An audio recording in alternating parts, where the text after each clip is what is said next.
है ना। यानी कि प्रीवियस ईयर क्वेश्चन जो बिहार बोर्ड ने पूछा है। मेरे बच्चे आप देखेंगे, आप 10th में भी हैं तो 2011 से लेकर के 2024 तक में इतना साल का क्वेश्चन पेपर आपके पास हो जाता है। आप 12th के विद्यार्थी हैं, 2009 से लेकर 2024 तक में 15 साल का आपके पास क्वेश्चन बैंक हो जाता है। तो ये क्वेश्चन बैंक भी तो एक मॉडल पेपर ही है ना। तो 15 साल के क्वेश्चन को जब आप लगाएंगे, जब आप 15 साल के क्वेश्चन को लगाएंगे तो भरोसा कीजिए हमारी बातों पर कि मोर देन 70% क्वेश्चन जो है ना, कुछ सब्जेक्ट मैथ वगैरह को छोड़ करके 70% क्वेश्चन जो है कि यही आपका रिपीट होने वाला है। सबसे पहली बात याद रखना, मैं सच कह रहा हूं और इस बात पर आप यकीन कीजिए, आप मिला भी लीजिएगा, 70% क्वेश्चन जो है क्वेश्चन बैंक से ही रिपीट होता है। तो अब आपका, जैसा कि मैंने पहले पॉइंट में कहा कि अब आप सिलेबस पर ज्यादा फोकस नहीं करके आप मॉडल पेपर प्रैक्टिस और मॉडल पेपर के अंदर ही मैंने क्वेश्चन बैंक को भी मॉडल पेपर ही मान लिया, इस पर सीधा क्वेश्चन पढ़ाइए। जैसे निकालिए 2009 में क्या क्या पूछा गया है, क्वेश्चन बनाने का प्रयास कीजिए, जो नहीं जानते हैं उसका आंसर तुरंत देख लीजिए और अच्छा खासा डिस्कस कीजिए। जो प्रश्न नहीं आता है उसका आंसर जरूर एक बार देख लिया कीजिए, है ना। और ये तो हमने ऑब्जेक्टिव का बताया, और साथ में ही आपको सब्जेक्टिव भी लिखना है, साथ में आपको सब्जेक्टिव भी लिखते चलना है, सब्जेक्टिव भी लिखते चलना है ना। यानी कि जो जितना दिया गया है, जैसे कि मुझे बताया गया कि 8 में से 4 बनाए, तो 8 में से 4 तो हमें 4 प्रश्न का ही लिखना है और सब्जेक्टिव आप बनाते चलें। अगर ओवरऑल मुझे पूछिएगा तो हम सीधा एक बात में कहेंगे कि रोज एगो परीक्षा दीजिए, है ना, रोज एक एग्जाम दीजिए, रोज एक एग्जाम दीजिए। इससे बढ़िया, हम सही कह रहे हैं, इससे बढ़िया तैयारी करने का कोई भी तरीका नहीं है। कोई भी अगर आकर के मुझे कहेगा कि इससे बढ़िया भी कोई तरीका होता है तैयारी का, तो मैं उसको नहीं मान सकता हूं। क्यों? क्योंकि बच्चों, जब मैं 10th में पढ़ता था तो मेरे समय में दुगने प्रश्न नहीं थे। जब मैं 10th 12th में पढ़ता था उस समय दुगने प्रश्न नहीं थे, लेकिन आप विश्वास कीजिए, और ना ही गांव में उतनी अच्छी बच्चों कोचिंग संस्थान मिल पाती है। तो हम लोग जहां पढ़ते थे, सर पढ़ाते तो बहुत मस्त थे, लेकिन सर ऑल सब्जेक्ट नहीं पढ़ाते थे। मेरे बच्चों साइंस और मैथ हो गया बस, एसएसटी वगैरह जो है, हिंदी संस्कृत वगैरह, ये सब पढ़ाई नहीं होती थी गांव में, ठीक है ना। मैं समझ पा रहा हूं कि बहुत बच्चे इस समस्या से भी जूझ रहे हैं, उनको पता है आपके गांव में भी ऐसा हो रहा है।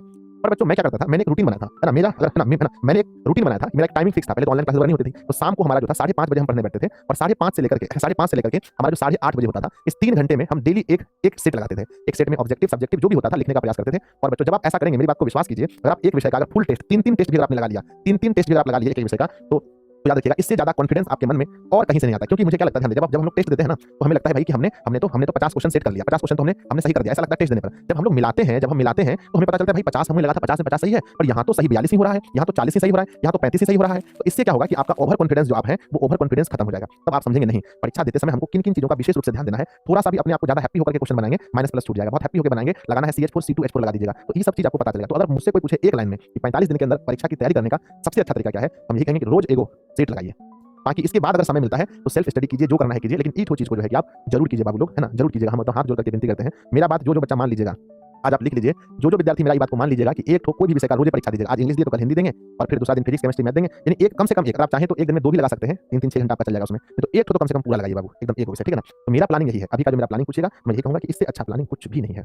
चलिए ठीक है ना, तो जरूर आप लोग कीजिएगा। फिर क्या है कि एक लक्ष्य बनाइए, एक टारगेट बनाइए, ना एक लक्ष्य बनाइए। क्योंकि बच्चों बिना लक्ष्य के अगर आप किसी भी कार्य को कर रहे हैं तो आप 100% नहीं दे पाइएगा। तो अपना लक्ष्य अपनी क्षमता के अनुसार, कोई विद्यार्थी जो अभी पढ़ने में बहुत कमजोर है, वो 400 लेके चल रहा है, कोई ऐसा है जो सोच रहा है कि 300 प्लस भी अगर आ जाएगा तो हम फर्स्ट डिवीजन हो जाएंगे, कोई फेल होने वाला बच्चा है सोच रहा है 250 प्लस भी आएगा तो हम पास हो जाएंगे, कोई ऐसा विद्यार्थी है जो सीधा 450 सोच रहा है, कोई ऐसा भी है यहाँ दिशा में जो 470 भी सोच रहा है, कोई ऐसा भी है जो सोच रहा है कि हम शिवांकर का रिकॉर्ड ही तोड़ देंगे इस बार। तो सब कोई जो है अपना टारगेट अपने अपने क्षमता के अनुसार फिक्स करते हैं। लेकिन याद रखिएगा कि दुनिया बस इंतजार कर रही है आपके असफल होने का। दुनिया बस इंतजार कर रही है कि किस दिन आपका सपना टूटता है और वो आपके ऊपर हंसेगी। तो बच्चों याद रखिएगा, सबसे पहले जो भी लक्ष्य आप बनाते हैं वो लक्ष्य किसी को बताइएगा मत। ऑनलाइन में कमेंट बॉक्स में लिख देते हैं वो अलग बात है, पर कभी ऑफलाइन में किसी को नहीं बताइएगा मेरा लक्ष्य ये है, मेरा लक्ष्य ये है, मेरा लक्ष्य ये है। अगर आप ऐसा करते हैं और आप अपने लक्ष्य को नहीं प्राप्त कर पाएंगे तो वो लोग आपका मजाक उड़ाएंगे। तो पहले एक अच्छा खासा लक्ष्य बनाइए, और सिर्फ लक्ष्य नहीं बनाइए, उसके लिए मेहनत भी कीजिए। अब हम लोग को क्या लगता है कि हम 8 घंटा पढ़ लेते हैं, हमें ये लगता है कि मेरे इतना तो कोई पढ़ ही नहीं पा रहा होगा, लेकिन आप ये शायद गलती कर रहे हैं। हम तो ऐसे ऐसे सनकी बच्चा सबको देखे हैं जो दिन में मतलब जो 6 घंटा सोने का और 2-3 घंटा फालतू, 8-9 घंटा आप निकाल दो, 15-15 घंटा पढ़ने वाले बच्चे से भी हम मिले, मेरे समय भी पढ़ते थे। और मैं अपनी बड़ाई मुझसे क्या करूं, मैं भी बच्चों 12-13 घंटा तक पढ़ा हूं, है ना। चलिए अब आगे बढ़ते हैं। आप समझ गए, अच्छा खासा लक्ष्य बनाइए, तभी आप मतलब कि आप उसके लिए आप लगे रहिए। और नेक्स्ट क्या है कि उसको फील कीजिए। रिजल्ट क्या है, रिजल्ट क्या है, जैसा हम मेहनत करते हैं तो हमें रिजल्ट मिलता है। तो रिजल्ट एक ऐसा चीज है जिसको ना फील करने वाली चीज है। तो बहुत ही आप काल्पनिक बनिए, है ना,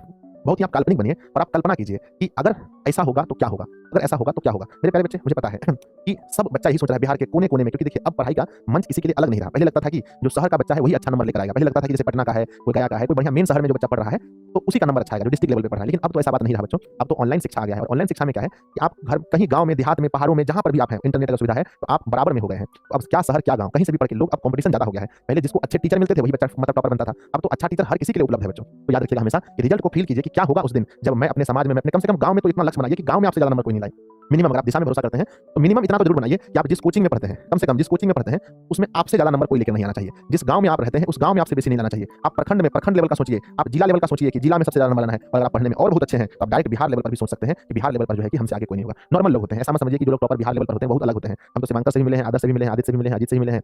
और बच्चों बहुत बच्चे 2023 से लेकर 24 तक में सबसे अधिक टॉपर से मिलने का और सबसे अधिक टॉपर को आशीर्वाद देने का हमें सौभाग्य प्राप्त हुआ है। तो मैंने तो देखा है बच्चों कि बहुत खास नहीं होते हैं लोग बस, हाँ, लेकिन सबके अंदर हम एक चीज कॉमन देखते हैं कि सब लोग बहुत ज्यादा मेहनती होते हैं। यानी कि कोई भी अगर निकाल के देखे तो 12-14-15 घंटा से कम कोई नहीं पढ़ते थे लास्ट के 45 डेज में। तो ये मोटिवेशन आपके लिए हम इसलिए लाए हैं ताकि ये 45 दिन जो है यही आपका रिजल्ट बनाएगा। हम तो पहले ही बोलते थे कोई मायने नहीं रखता है कि किसी भी रेस में पहले आगे कौन था या बीच में आगे कौन था, मायने लगता है कि अंत में आगे कौन होता है। तो बच्चों इसके लिए आप प्लानिंग कीजिए, अभी भी कुछ नहीं बिगड़ा है, याद रखिएगा अभी भी कुछ भी नहीं बिगड़ा है। अब लास्ट में मैं अपनी तरफ से आपको परीक्षा का कोई टिप्स देना चाहता हूं, इसको आप लोग ग्रहण कीजिए। पहला क्या है पहला टिप्स क्या है कि डेली आप मोटिवेट रहिए, है ना? डेली आप मोटिवेट रहिए, कुछ भी हो जाए, किसी भी स्थिति में आपको मोटिवेट रहना है। कोई आस-पास में परीक्षा के समय में कोई घर में बीमार हो गया, आप बीमार हो गए, आस-पास में लड़ाई झगड़े हो रहे हैं, फिर भी अपने आप को बोलो कूल डाउन, कूल डाउन। ये 45 दिन आपके जीवन का सबसे महत्वपूर्ण दिन होने वाला है। तो इसके एक-एक मिनट को, इसके एक-एक सेकंड को, इसके एक-एक घंटे को बहुत अच्छे से यूटिलाइज़ करने के लिए आप मोटिवेट रहिए, बहुत मोटिवेट रहिए।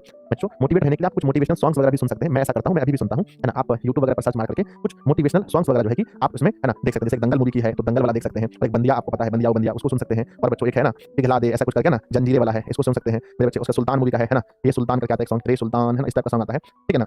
और आरंभ है प्रचंड, है ना? आरंभ है प्रचंड, आरंभ है प्रचंड। तो सुबह-सुबह आप अगर चाहें, जैसे आप उठते हैं, आपको थोड़ा आलस महसूस होता है, तो दंगल है, बंदिया है, पिघला दे जंजीरें और सुल्तान है, आरंभ है प्रचंड, ये सभी सॉन्ग्स को आप सुबह-सुबह सुन सकते हैं, जिससे आप बहुत ज़्यादा मोटिवेट होंगे। ठीक है? तो ये मोटिवेट होंगे। और दूसरी बात क्या है कि मोटिवेट होने के लिए आप हमेशा याद इसको भी कर सकते हैं कि आपने जब शुरू किया था, तो उस दिन आपने अपने आप से क्या वादा किया था? जिस दिन आप 10th में प्रवेश किए थे या जिस दिन आप 12th में गए थे, उस दिन आप अपने आप से क्या वादा किए थे? तो ये भी बहुत इंपॉर्टेंट होता है बाबू लोग, ठीक है ना? चलिए, ये हो गया मोटिवेट करना। दूसरा क्या है? दूसरा मैंने बोला टिप्स में, दूसरा क्या है, आपका हेल्दी होना बहुत ज़रूरी है। आपका स्वास्थ्य पर ध्यान रखना अभी बहुत ज़रूरी है। तो अपने स्वास्थ्य पर भी ध्यान रखिए। बहुत सारे पेरेंट्स फ़ोन करते हैं, कहते हैं सर आप समझाइए, मेरी बेटी जो है कि पढ़ रही है, वो खाना-पीना नहीं खाती है, या मेरा बेटा खाना-पीना छोड़ दिया है, खाना सिर्फ पढ़ाई कर रहा है। नहीं, आपको हम बताते हैं भगवान बुद्ध की घटना। भगवान बुद्ध ने कहा था किसी भी धागे को अगर आप बहुत ढील छोड़ेंगे, तो भी उसमें सॉन्ग, मतलब कि उसमें वो नहीं बनेगा, गिटार नहीं बनेगा, और बहुत ज़्यादा खींचेंगे तो टूट जाएगा। तो मध्यम में रखने से ही गिटार बनता है। बच्चों, अपने आप को पूरा छूट भी नहीं देना, अपने आप को बहुत ज़्यादा दिक्कत में भी नहीं डालना है, आपको बीच का रास्ता अपनाना है, तभी हो पाएगा। तो अपने स्वास्थ्य का ध्यान दीजिए बाबू लोग, है ना? मोटिवेट रहिए, अपने स्वास्थ्य का ध्यान रखिए। और बच्चों, अभी कहीं जाने से अवॉइड कीजिए, है ना? अवॉइड कीजिए कहीं जाने से, मतलब किसी रिश्तेदार के यहाँ, कोई मतलब फालतू के आपको कहीं भी नहीं जाना है, ना किसी रिश्तेदार के यहाँ जाना है, ना कोई शादी फंक्शन पार्टी में जाना है, ठीक है ना? कोई भोज-भात कहीं नहीं जाना है। आप ये चीज़ कीजिए कि सब कुछ होगा, देखिए कोई कहीं नहीं जा रहा है, 45 दिन के बाद भी आपको ये सब कुछ मिलेगा। तो अभी कुछ दिन के लिए अपने आप को आइसोलेट कर लीजिए, अपने कमरे में ही रहिए, जो कहीं जाने से अवॉइड कीजिए कोई भी। और दूसरी बात है क्या, संगति बच्चों। नेक्स्ट क्या है, नंबर चौथा हम आपको टिप्स देंगे कि आपकी संगति अच्छी होनी चाहिए। संगति, है ना? संगति मीन्स होता है आपके जो आस-पास के लोग हैं, आपके दोस्त हों, चाहे आपके साथ में पढ़ने वाले हों, ठीक है? ये लोग अच्छे होने चाहिए। कई बार लोग मुझे कहते हैं कि सर मेरा 10 नंबर कम हो गया, इसलिए क्योंकि मेरा दोस्त पढ़ने वाला नहीं था,